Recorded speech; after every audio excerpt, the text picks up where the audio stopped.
Good morning, friends. Today I am reading Tanglewood Tales, the Copper Lodge Library edition. We're going to go ahead and get started with The Wayside Introductory.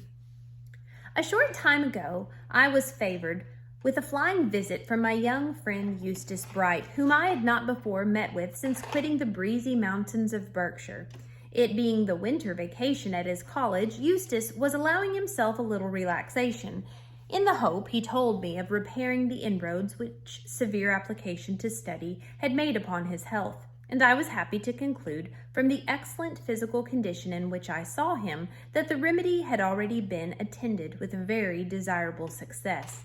He had now run up from Boston by the noon train, partly impelled by the friendly regard with which he is pleased to honor me, and partly, as I soon found, on a matter of literary business. It delighted me to receive Mr. Bright for the first time under a roof, though a very humble one, which I could really call my own.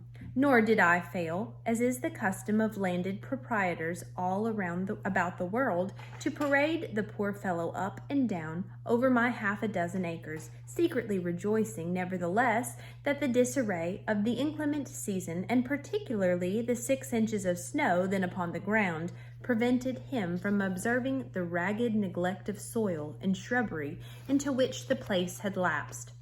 It was idle, however, to imagine that an airy guest from Monument Mountain, Bald Summit, and Old Greylock, shaggy with primeval forests, could see anything to admire in my poor little hillside, with its growth of frail and insect-eaten locust trees. Eustace very frankly called the view from my hilltop tame, and so, no doubt, it was after rough, broken, rugged, headlong Berkshire, and especially the northern parts of the country with which his college residence had made him familiar.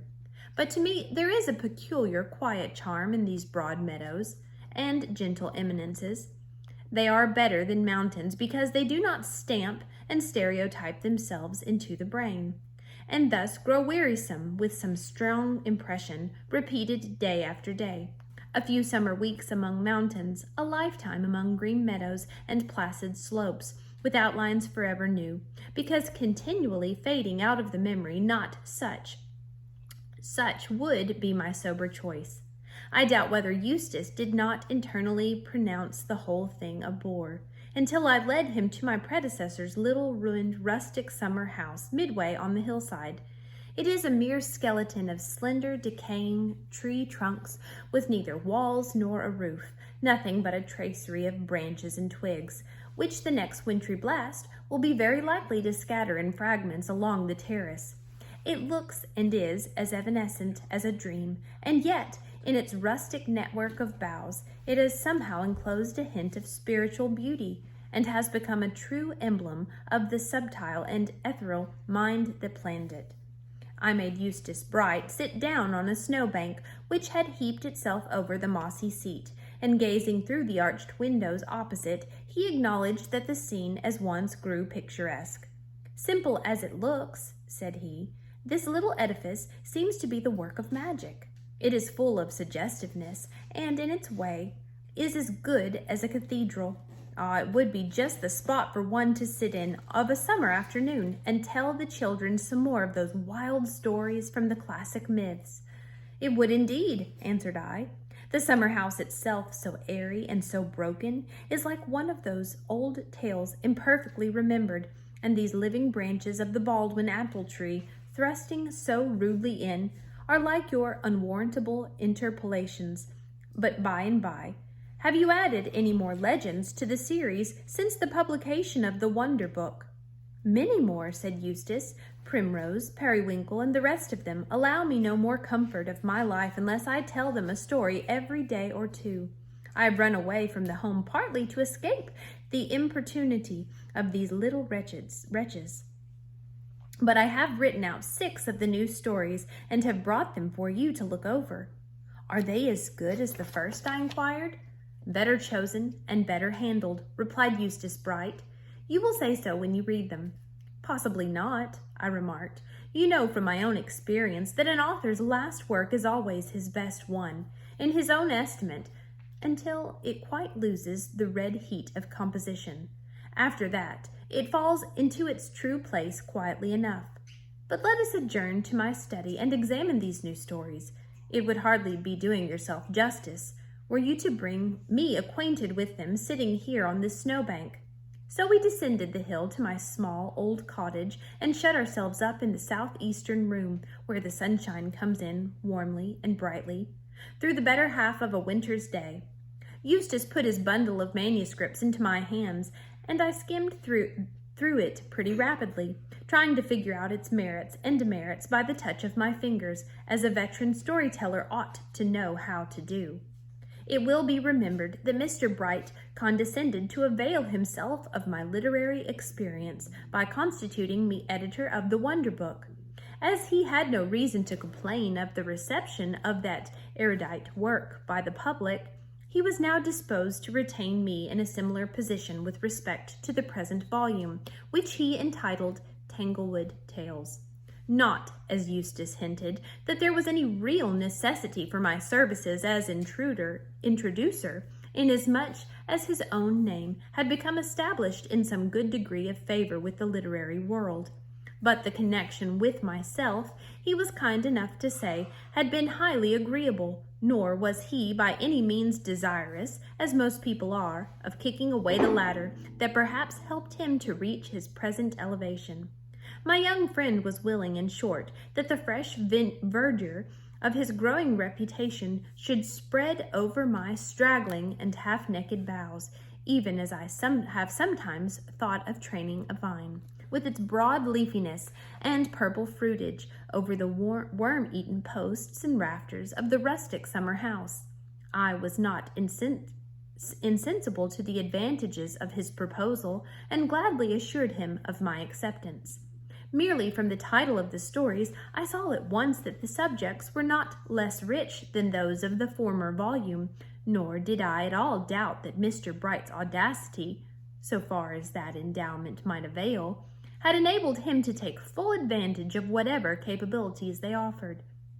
Yet, in spite of my experience of his free way of handling them, I did not see quite, I confess, how he could have obviated all the difficulties in the way of rendering them presentable to children.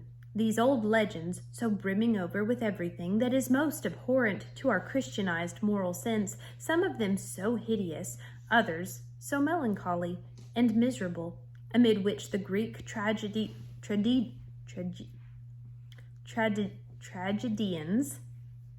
sought their themes and molded them into the sternest forms of grief that ever the world saw. Was such material the stuff that children's playthings should be made of? How were they to be purified? How was the blessed sunshine to be thrown into them? But Eustace told me that these myths were the most singular things in the world, and that he was invariably astonished whenever he began to relate one, by the readiness with which it adapted itself to the childish purity of its auditors. The objectionable characteristics seem to be a parasitical growth, having no essential connection with the original fable. They fall away, and are thought of no more, the instant he puts his imagination in sympathy with the innocent little circle whose wide open eyes are fixed so eagerly upon him. Thus the stories, not by any strained effort of the narrators, but in harmony with their inherent germ, transform themselves and reassume the shapes which they might be supposed to possess in the pure childhood of the world.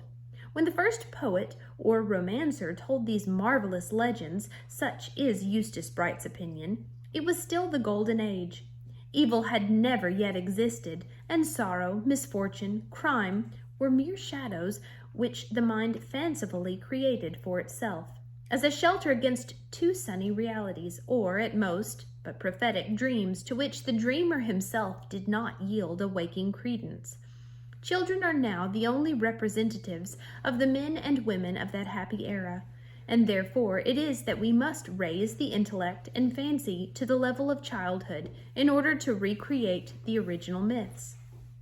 I let the youthful author talk as much and as extravagantly as he pleased, and was glad to see him commencing life with such confidence in himself and his performances. A few years will do all that is necessary toward showing him the truth in both respects. Meanwhile, it is but right to say he does really appear to have overcome the moral objections against these fables, although at the expense of such liberties with their structure as must be left to plead their own excuse, without any help from me. Indeed, except that there was a necessity for it, and that the inner life of the legends cannot be come at save by making them entirely one's own property, there is no defense to be made. Eustace informed me that he had told his stories to the children in various situations, in the woods, on the shore of the lake, in the dell of the Shadow Brook, in the playroom at the Tanglewood fireside, and in the magnificent palace of snow, with ice windows which he helped his little friends to build. His auditors were even more delighted with the contents of the present volume than with the specimens which have already been given to the world. The classically learned Mr. Pringle, too, had listened to 2 or 3 of the tales, and censured them even more bitterly than he did the 3 golden apples, so that, what with praise, and what with criticism, Eustace Bright thinks that there is good hope of at least as much success with the public as in the case of the Wonder Book. I made all sorts of inquiries about the children, not doubting that there would be great eagerness to hear of their welfare, among some good little folks who have written to me to ask for another volume of myths.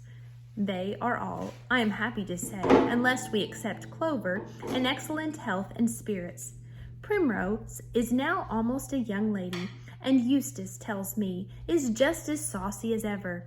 She pretends to consider herself quite beyond the age to be interested by such idle stories as these, but, for all that, whenever a story is to be told, Primrose never fails to be one of the listeners and to make fun of it when finished.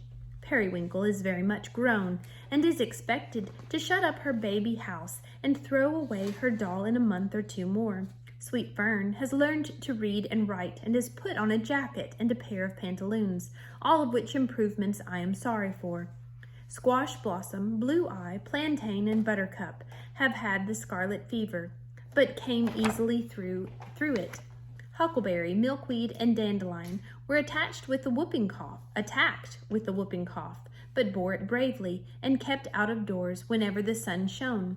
Cowslip, during the autumn, had either the measles or some eruption that looked very much like it, but was hardly sick a day.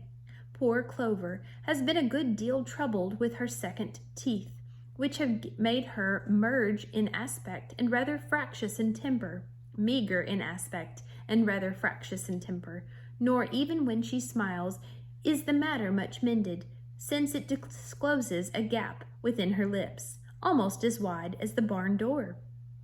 But all this will pass over, and it is predicted that she will turn out a very pretty girl. As for Mr. Bright himself, he is now in his senior year at Williams College, and has a prospect of graduating with some degree of honorable distinction at the next commencement. In his oration for the bachelor's degree, he gives me to understand he will treat of the classical myths, viewed in the aspect of baby stories, and has a great mind to discuss the expediency of using up the whole of ancient history for the same purpose. I do not know what he means to do with himself after leaving college, but trust that, by dabbling so early with the dangerous and seductive business of authorship, he will not be tempted to become an author by profession.